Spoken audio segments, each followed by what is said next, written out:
तो स्टार्ट करते हैं हम आज का लेक्चर। ये लेक्चर नंबर 4 है, जैसा कि मैंने स्टार्टिंग बता दिया। इसमें हम डिस्कस करेंगे क्या, भारत के प्राकृतिक प्रदेश के संदर्भ में जो भी दिया है इस घटना चक्र में उसको देखेंगे। ठीक है, स्टार्ट करते हैं। दे रखा है क्या कि यहाँ पे जो पूरा चुंबकत्व होता है, जो पूरा चुंबकत्व होता है वो कौन सी शाखा होती है अध्ययन की, जिसमें क्या किया जाता है, चट्टानों अवसादों के निर्माण के समय जो संरक्षित गुण होते हैं का अध्ययन करती है। तो अगर आपसे पूछ ले क्वेश्चन कि पूरा चुंबकत्व क्या होता है, तो पूरा चुंबकत्व वो होता है जिसमें क्या किया जाता है, चट्टान और अवसाद जो होते हैं और जो उनमें जो समय के साथ जो गुण संरक्षित हो जाते हैं उनके अध्ययन को क्या कहते हैं, पूरा चुंबकत्व कहते हैं। ये चीज ध्यान रखिएगा। विज्ञान की ये जो शाखा है ये क्या बताती है, प्राचीन भूवैज्ञानिक घटनाओं के अध्ययन में सहायक होती है। तो ये जो शाखा है कौन सी, पूरा चुंबकत्व, ये किसमें सहायक होती है, तो जो हमारी क्या कहते हैं उसको कि प्राचीन भूवैज्ञानिक जो घटनाएं हुई हैं उसमें उसमें जो अध्ययन किया जाता है उसके लिए सहायक होती हैं। तो यही इसमें बता रहा है, पृथ्वी के चुंबकीय क्षेत्र का अध्ययन भी पूरा चुंबकत्व के माध्यम से ही किया जाता है। अल्फ्रेड वेगनर है, जिन्होंने आपको पता होगा महाद्वीपीय विस्थापन सिद्धांत, जिन्होंने क्या दिया, महाद्वीपीय विस्थापन सिद्धांत दिया था। तो यहाँ पे ये ध्यान रखिएगा प्रीलिम्स पॉइंट ऑफ व्यू से जरूर कि जो महाद्वीपीय विस्थापन सिद्धांत किसने दिया, तो ये इंपॉर्टेंट है कि दिया अल्फ्रेड वेगनर ने। ठीक है, महाद्वीपीय विस्थापन जो सिद्धांत है उसको प्रमाणित करने के लिए भी पूरा चुंबकीय अध्ययन जो है उसको आधार बनाया गया है। महाद्वीपीय विस्थापन सिद्धांत के अनुसार क्या है कि भारतीय जो स्थल है वो पिंड गोंडवाना लैंड का भाग है। तो भारत जो है हमारा वो गोंडवाना लैंड का भाग है। दरअसल यहाँ पे एक घटना होती है जिसको कहते हैं, बता देता हूँ मैं पूरा।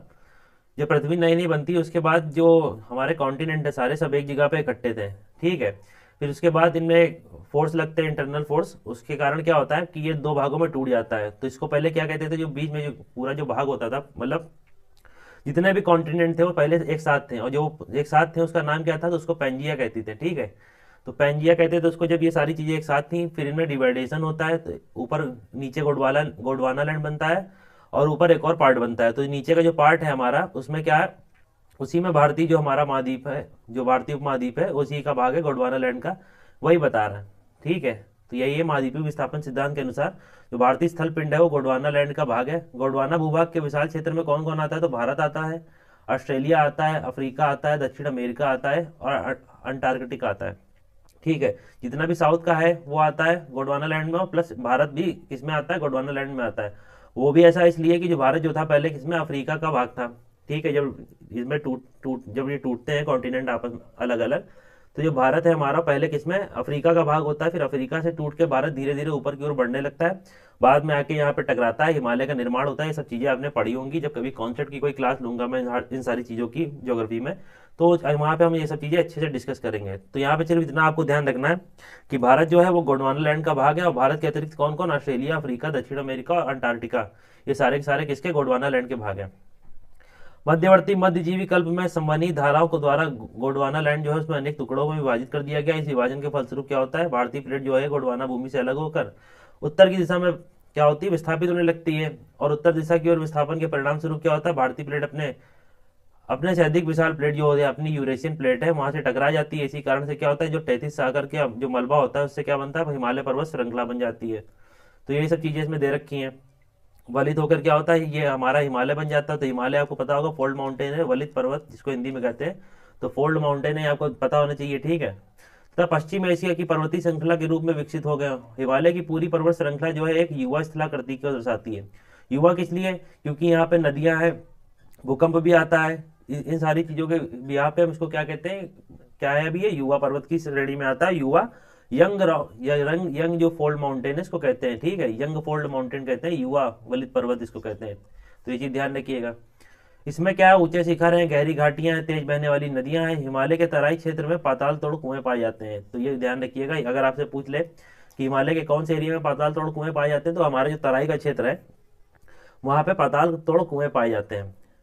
आगे दे रखा है इसमें क्या कि 33 सागर के हिमालय के रूप में ऊपर उठने तथा प्रायद्वीपीय पठार के उत्तरी किनारे के बीच धंसने के कारण एक बृहद द्रोणी या बेसिन का निर्माण हुआ है। समय के साथ साथ यह बेसिन उत्तर में पर्वतों एवं प्रायद्वीपीय पठारों से बहने वाली नदियों के अवसादी निक्षेपों द्वारा धीरे धीरे भर गया है। इस प्रकार जलोढ़ जो निक्षेप से निर्मित एक विस्तृत जो हमारा क्या है उत्तरी मैदान है भारत का, ये आपको पता होगा। तो ये आप देख रहे हैं, ये वाला हिस्सा जो ये हमारा मैदान का हिस्सा है, ये पूरा क्या होता है कि यहाँ पे जब नदियां अवसाद खूब सारे डिपॉजिट करती हैं, जब यहाँ पे हिमालय बन जाता है वहां से अवसाद ला ला के यहाँ पे डिपॉजिट करती हैं। यहाँ पहले गड्ढा हुआ करता था बहुत बड़ा, फिर होता यह कि जब नदियां बनती हैं हिमालय के बाद, तो वो क्या करती हैं, धीरे धीरे निक्षेप या अवसाद ला के यहाँ पे इकट्ठा होता रहता है। बहुत समय से बाद ऐसा होता है कि ये जो पूरा एरिया है यहाँ पे क्या हो जाता है, एक प्लेन का निर्माण हो जाता है, समतल भूमि का निर्माण होता है यहाँ पे। तो इतनी चीजें इसमें ध्यान में रखिएगा, यही बता रहा है वो।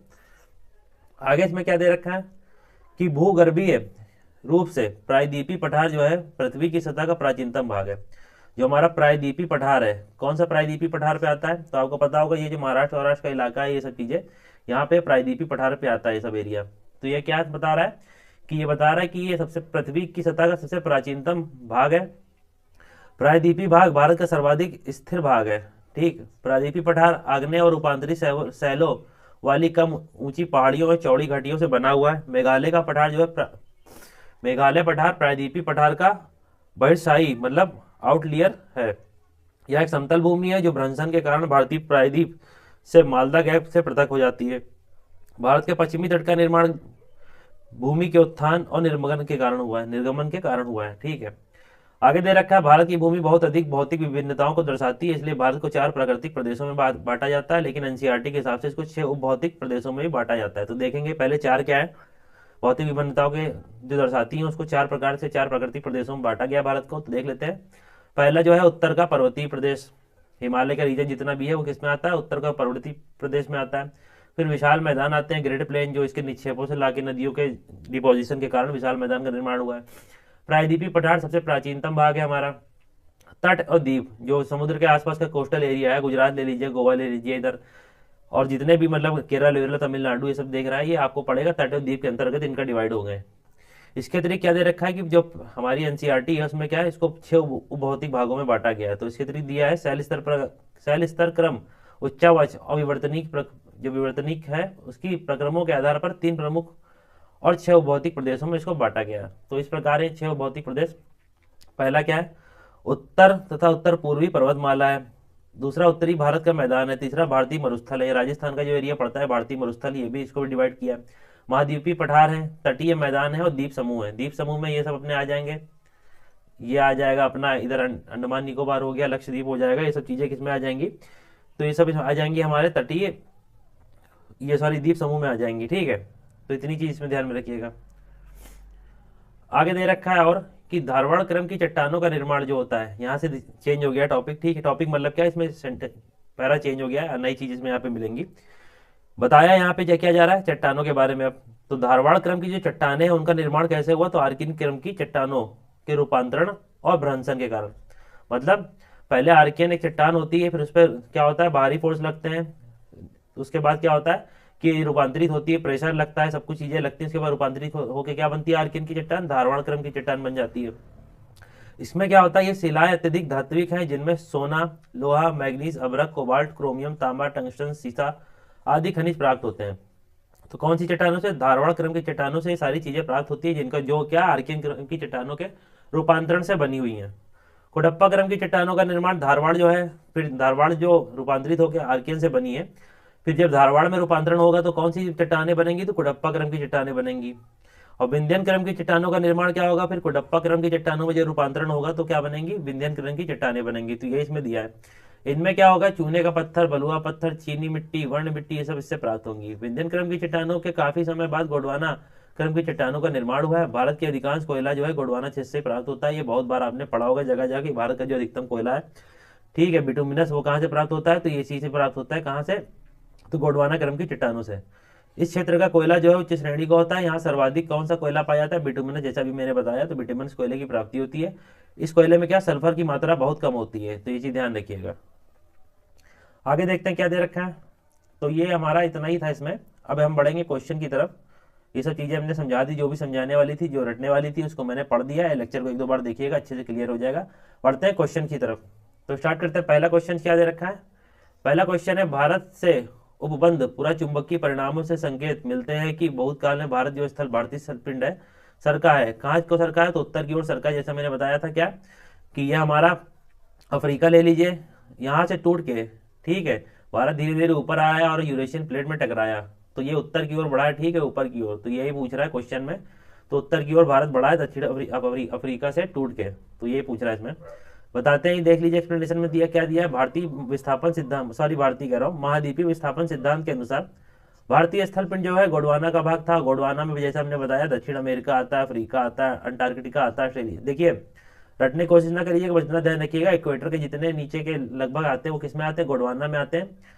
और एकमात्र एक्सेप्शन है कौन सी, भारतीय प्लेट जो पहले अफ्रीका की थी वो ऊपर ऊपर उत्तर की ओर बढ़ते हुए विस्थापित होते हुए यूरोप मतलब एशिया में आ गई, तो उत्तर की तरफ है तो, लेकिन ये किसका भाग है गोंडवाना लैंड का भाग, ठीक। और भारत ही एक स्थल पिंड के रूप में जुड़े थे।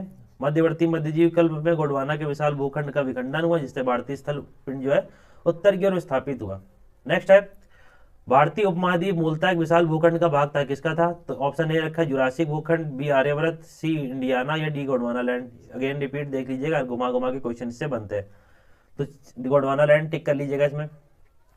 भारत को कितने प्राकृतिक प्रदेशों में बांटा गया है, तो जैसे मैंने बताया कितने प्राकृतिक प्रदेशों में, तो ये 4 प्राकृतिक प्रदेशों में, अभी हम ऊपर पढ़ के आ रहे हैं, ठीक है। कौन कौन से 4 प्राकृतिक प्रदेश हैं, तो उत्तर का हमारा पर्वत वाला क्षेत्र हो गया, फिर ग्रेट प्लेन हो गया हमारे, फिर प्रायद्वीपीय पठार वाला क्षेत्र हो गया, उसके बाद तट और द्वीप आ जाते हैं। और भारत को 6 भौतिक पर भू आकृतिक प्रदेशों में बांटा गया एनसीईआरटी के अनुसार, तो वो हमने देख लिया था। इसमें यहाँ पे क्या क्या बढ़ जाएगा, उत्तर और उत्तर पूर्वी बढ़ जाएगा, पर्वतीय क्षेत्र हो जाएगा, और उसके बाद क्या कौन सा बढ़ जाएगा क्षेत्र हमारा, तो ये तटीय क्षेत्र बढ़ जाएगा, और जो हमारा रेगिस्तानी एरिया है तो वाला बढ़ जाएगा, तो 6 हो जाएंगे। बढ़ते हैं नेक्स्ट क्वेश्चन पे, चौथे नंबर पे। उत्तराखंड के किस भाग में पाताल तोड़ कुएं, क्वेश्चन पूछ रहा था। ऑप्शन ए भाबर, बी तराई, सी शिवालिक, या डी उपरोक्त में से कोई नहीं। तो राइट आंसर आपको बताया तराई क्षेत्र में क्या है, पाताल तोड़ कुएं, जैसे हमने भी कुछ डिस्कस किया था। देख लेते हैं एक्सप्लेनेशन में क्या दिया हुआ है। तो एक्सप्लेनेशन में दिया हुआ है क्या, पाताल तोड़ कुएं ऐसी प्राकृतिक जल स्रोत है जो धरातल से स्वतः ऊपर प्रकट होते हैं। सतह पर जल निकलता रहता है, परंतु जल का स्रोत तथा पाताल तोड़ कूप में अंतर होता है। प्रथम में क्या होता है, जल जो है स्वतः ऊपर आ जाता है, परंतु दूसरे में क्या होता है, पाताल तोड़ कूप में मनुष्य को धरातली सतह पर पहले कुआं खोदना पड़ता है और बाद में जल स्वतः निकलने लगता है। पाताल तोड़ कुएं भारत में तराई क्षेत्र में पाए जाते हैं। तो ये दोनों में फर्क क्या है, कि जो 2 तरह के होते हैं क्या, कि देख लीजिए यहाँ पे कि एक जल स्रोत होता है तथा पाताल कुएं जो कुएं होते हैं उनमें फर्क होता है। जल स्रोत में क्या होता है, जल जो है अपने आप ही ऊपर आता रहता है, लेकिन पाताल तोड़ जो कुएं होते हैं उनमें थोड़ी सी खुदाई करनी पड़ती है, उसके बाद क्या होता है, जल अपने आप ऊपर आने लगता है। तो ये फर्क है इसमें। नेक्स्ट है 5वां नंबर क्वेश्चन, भारत में भू आकारों की संरचना के संदर्भ में निम्नलिखित कथनों पर मनन कीजिए, मतलब ध्यान दीजिए। ए दे रखा है, पहला कथन क्या दे रखा है, संरचनात्मक दृष्टि से मेघालय का पठार जो है दक्कन का पठार का विस्तारित भाग है। दूसरा दे रखा है, कश्मीर घाटी की रचना एक समभिन्नति में हुई है। सी गंगा मैदान की रचना एक अग्रगर्त में हुई है। अग्रगर्त मतलब जब हिमालय का निर्माण हुआ तो एक गड्ढा का मतलब गड्ढे की तरह एक वहां पे संरचना बन जाती है, जिसमें जो जैसा मैंने बताया वहां से पर्वतों से जो नदियां हैं वो निक्षेप ला के उन्होंने वहां पे प्लेन मतलब मैदान की रचना की। चौथा दे रखा है, हिमालय की उत्पत्ति कैसे, भारतीय प्लेट, यूरोपीय प्लेट और चीनी प्लेट के त्रिकोणीय अभिसरण के फलस्वरूप हुई। तो ऐसा कहीं मैंने बताया था नहीं ना, तो ना यहाँ हमने चीनी प्लेट की बात की थी ना यूरोपीय प्लेट की। यूरेशियन प्लेट से टकराती है भारतीय प्लेट, तब जाके क्या होता है, हिमालय की उत्पत्ति होती है। तो राइट आंसर इसमें अगर टिक करिएगा तो पहले दूसरे तीसरे राइट है, चौथा गलत है, तो यहाँ से ले लीजिएगा। देख लेते हैं एक्सप्लेनेशन में क्या दिया है। मेघालय पठार प्रायद्वीपीय पठार की क्या है, आउटलियर है। यह एक समतल भूमि है जो भ्रंशन के कारण भारतीय प्रायद्वीप से मालदा गैप द्वारा पृथक हो गया है। तो अतः पहला कथन सही है क्या, कि मेघालय पठार ध्यान पे रखना है, क्या है आपको ध्यान रखना है कि प्रायद्वीपीय पठार का आउटलायर है, और यह एक समतल भूमि है जो भ्रंशन के कारण कैसे भारतीय प्रायद्वीप से मालदा गैप द्वारा पृथक होती है।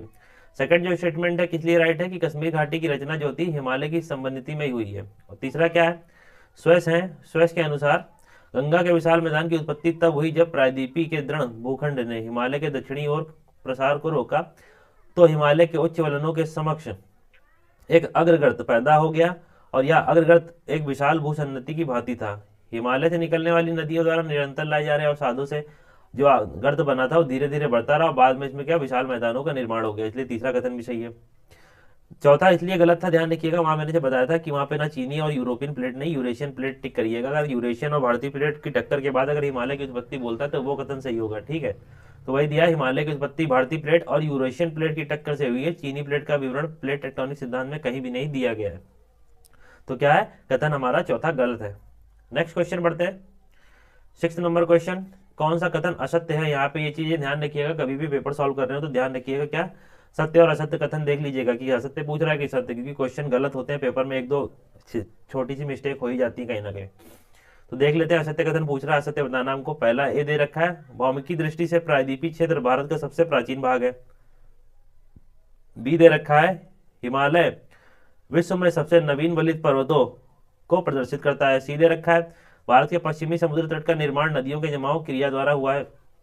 और चौथा दे रखा है, भारत में गोंडवाना शिलाओं के कोयले में का बृहत्तम भंडार या भंडार है। ठीक है, तो यहाँ थोड़ा छिप गया है, भंडार लिखा है तो भंडार है यहाँ पे किसका, गोंडवाना शिलाओं का। तो जैसे ये हमने पढ़ के आए थे, ये राइट आंसर है। और यंग फोल्ड माउंटेन मैंने स्टार्टिंग में बताया था लेक्चर में, और भौमिकी दृष्टि से जो प्रायद्वीपीय क्षेत्र है ये भी मैंने बताया था कि सबसे प्राचीन भाग है।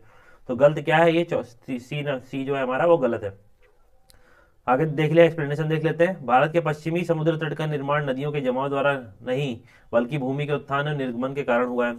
भारत में कोयले का विशाल भंडार यहाँ की गोंडवाना शैलों में पाया जाता है। हिमालय विश्व में सबसे नवीन पर्वतों में से एक है, भौमिकी दृष्टि से बताया मैंने। ठीक है, तो यहाँ पे ध्यान क्या रखना है, जो गलत था हमारा, कौन सा गलत था, ये सी दे रखा है। क्यों गलत था कि भारत में जो पश्चिमी तट का निर्माण हुआ है वो कैसे हुआ है, नदियों के जमाव द्वारा नहीं है बल्कि यहाँ पे भूमि का उत्थान और निर्गमन हुआ, उस कारण वहाँ पे तट का निर्माण हुआ है। तो इतनी चीज इसमें ध्यान में रखिएगा। पढ़ते हैं नेक्स्ट क्वेश्चन की तरफ। नेक्स्ट क्वेश्चन है हमारा 7वां, मिलान करना है सूची 1 को सूची 2 से। तो देख लेते हैं इसमें, देखिए देख लेते हैं सीधे एक्सप्लेनेशन में कि यहाँ पे क्या दे रखा है, बीच में राइट आंसर दे रखा है, मिला के देख लेते हैं। दक्कन ट्राइब जो है वो किसमें, तो कैम्ब्रियन एज में। तो दक्कन ट्राइब किसमें, कैम्ब्रियन एज, तीसरे पे लगाया मैंने। ठीक है, दक्कन ट्राइब, कैम्ब्रियन कह रहा हूं मैं, सॉरी। दक्कन ट्राइब जो है क्रिटेशियस आदि नूतन में हुआ है इसका निर्माण। ठीक, और जो हमारा पश्चिमी घाट है उसका निर्माण कब हुआ है, तो उत्तर नूतन में। पश्चिमी घाट का कब निर्माण हुआ है, तो उत्तर नूतन में। दक्कन ट्राइब क्रिटेशियस आदि नूतन काल में, और पश्चिमी घाट का उत्तर नूतन काल में। अरावली का तो प्री कैम्ब्रियन एज में। तो सबसे प्राचीन हमारे पे पर्वत श्रृंखला की बात करें, सबसे अच्छा प्राचीन फोल्ड माउंटेन भी था हमारा अरावली। अगर सबसे प्राचीनतम इनकी बात करें तो कौन सा होगा, ये अरावली है, प्री कैम्ब्रियन एज में इसका निर्माण हुआ है। नर्मदा ताप्ती जलोढ़ जो निक्षेप है, तो ये कहाँ से, कौन से एज में है, तो ये इसको लगाइए, टिक करिएगा, अत्यंत नूतन में। तो बस इसको एलिमिनेट कर दीजिएगा, तो राइट आंसर हमारा हो जाएगा ए का तीसरा है, बी का पहला है, और सी का दूसरा, डी का पांचवा। दक्कन ट्राइब की उत्पत्ति क्रिटेशियस काल के अंतिम चरण में। पश्चिमी घाट पर्वत की उत्पत्ति सिनोजोइक या उत्तर नूतन कहते हैं जिसको, उस काल में। अरावली पर्वत की उत्पत्ति प्री कैम्ब्रियन एज, और एकदम नई है अत्यंत नूतन काल में किसकी, तो नर्मदा ताप्ती जलोढ़। नूतन का मतलब यहाँ न्यू समझिएगा। ठीक है, नेक्स्ट है क्या क्वेश्चन, केरल का कुट्टानाड या कुट्टानाडु प्रसिद्ध है, किस लिए प्रसिद्ध है। ए दे रखा है मीठे पानी की झील के लिए, बी दे रखा है भारत का न्यूनतम ऊंचाई वाला क्षेत्र, सी दे रखा है एक प्रवाल द्वीप के लिए, या डी भारत के सबसे पश्चिम में स्थित बिंदु के लिए। तो पश्चिम में स्थित बिंदु तो आपको पता होगा गुहार माता है जो गुजरात में पड़ता है। तो राइट आंसर इसमें क्या है हमारा, तो सॉरी बी टिक कर लीजिएगा। राइट आंसर इसमें भारत के न्यूनतम ऊंचाई वाला क्षेत्र है कौन सा, केरल का कुट्टानाड या कुट्टानाडु जो क्षेत्र है। तो अगर आपसे पूछे केरल का कुट्टानाडु क्षेत्र किस लिए प्रसिद्ध है, तो सीधे सीधे दिमाग में एक पॉइंट रखिएगा, किस लिए, तो भारत का सबसे न्यूनतम ऊंचाई वाला क्षेत्र है केरल का कुट्टानाडु। एक्सप्लेनेशन देखते हैं क्या दे रखा है। केरल का कुट्टानाड भारत का न्यूनतम ऊंचाई वाला क्षेत्र है, समुद्र तल से नीचे अपनी खेती के तरीकों के लिए प्रसिद्ध है। ये समुद्र तल से भी इसकी ऊंचाई नीचे है और यहाँ पे खेती के लिए प्रसिद्ध है। इसे केरल का धान का कटोरा कहा जाता है। ठीक है, कुट्टानाड सतत कृषि और मत्स्य पालन के लिए भी जाना जाता है। FAO जो खाद्य कृषि संगठन है उसके द्वारा क्या है, कुट्टानाड की खेती के तरीकों को वैश्विक महत्वपूर्ण कृषि विरासत प्रणाली घोषित की गई है। तो यहाँ पे ध्यान रखिएगा कि जो FAO है, सॉरी आओ मैं कह रहा हूँ, FAO जो ओ है वो खाद्य कृषि संगठन जो है उसके द्वारा क्या किया गया है, जो कुट्टानाड में खेती का तरीका है उसको वैश्विक जो महत्वपूर्ण कृषि विरासत प्रणाली है उसके में शामिल किया गया, उसमें घोषित किया गया इसको। तो इतनी चीज में ध्यान में रखिएगा। नेक्स्ट क्वेश्चन बढ़ते हैं। देखिएगा ये क्वेश्चन PUP मेंस में पूछा गया था 2015 में, तो मेंस ऑब्जेक्टिव होता तब पूछा गया था ये। नेक्स्ट क्या है, 9वां नंबर क्वेश्चन, निम्नलिखित में से कौन सा मरुस्थल है। तो मरुस्थल देखना है, सिंधु क्षेत्र, बी गंगा क्षेत्र, सी असम क्षेत्र, या डी मध्य भारत क्षेत्र। तो सिंधु क्षेत्र जो है वो कहाँ मरुस्थल है। भारत का विशाल मरुस्थलीय भाग थार का मरुस्थल जो है किसका भाग है, भारत के राजस्थान राज्य तथा पाकिस्तान में है।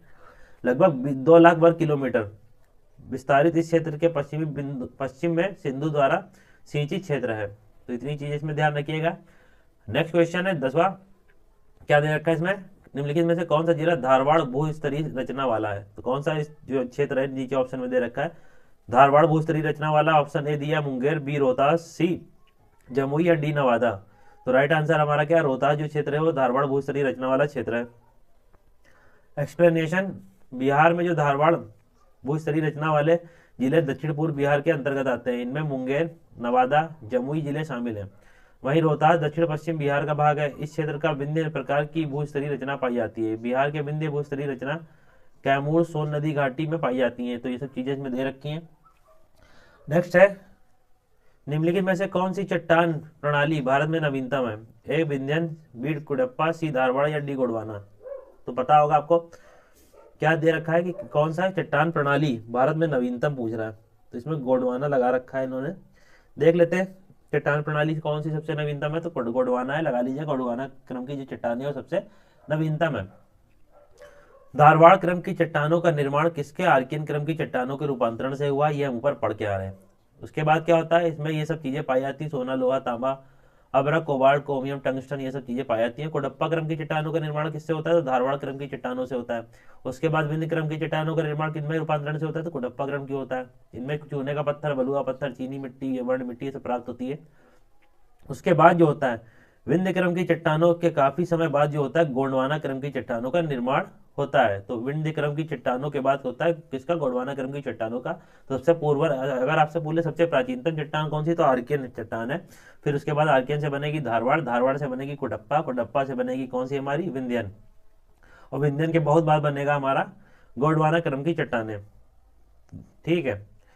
तो भारत का अधिकांश जो कोयला है अभी हमने देख लिया, तो गोंडवाना क्रम की चट्टानों से पाया जाता है। और बिटुमिनस कोयला यहाँ पे सर्वाधिक मात्रा में पाया जाता है, जिसमें सल्फर की मात्रा बहुत न्यूनतम होती है। तो यही इसमें दे रखा है। तो हमारा लेक्चर यहाँ पे खत्म होता है, क्वेश्चन भी खत्म होते हैं। जो चीजें इसमें दे रखी थी सारी चीजें हमने कवर कर ली।